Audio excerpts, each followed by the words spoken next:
Vietnam has fought and beaten many aggressors in the last 1,000 years or so, the Chinese, the French, and of course the Americans. And it's couched its response to the coronavirus in military terms as well, calling it the Spring Offensive of 2020. Cho cuộc chiến chống dịch,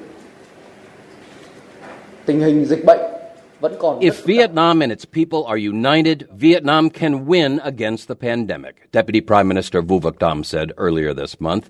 If fighting COVID-19 has been a war, then we have won battles, he said, but not the entire war.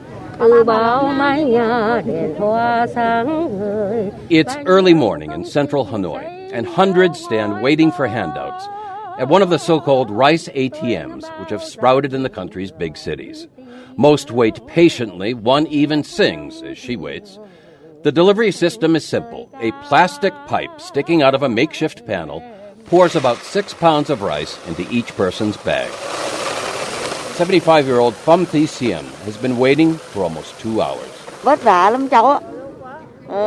Thì cháu bảo như các bà bây giờ. Life is very tough now. I am retired with no pension. My sons and daughter have lost their jobs. I came here to get rice for our next meal.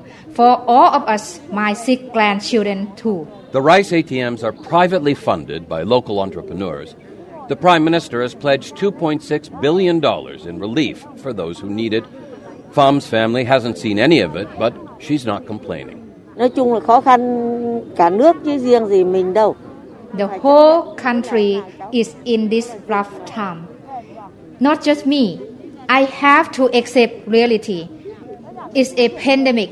It's a nationwide threat. Like many Vietnamese, her life hasn't been easy. During the war with the U.S., she remembers working to keep the Ho Chi Minh Trail clear to allow North Vietnamese troops and resupply trucks through to battle U.S. and Allied forces in the South.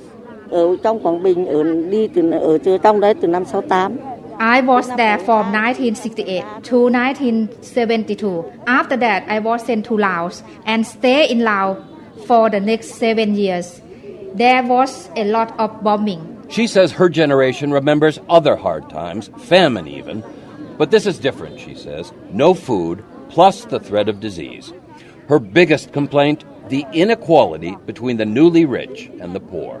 Người giàu nghèo khác nhau, người ta giàu ta đỡ hơn mình, vất vả, mình nghèo. In the past, everyone was poor. Now there is the poor and the rich. The rich are surely doing better than I am. The rich, they can just stay home and relax and eat because they have cash. The partial lifting of the lockdown means some of her children might be able to return to work soon. Until then, she'll keep coming for rice until the ATMs stop the service. That's set for April 30th, the date Vietnam celebrates the end of what it calls the American War. For NPR News, I'm Michael Sullivan in Chiang Rai, Thailand.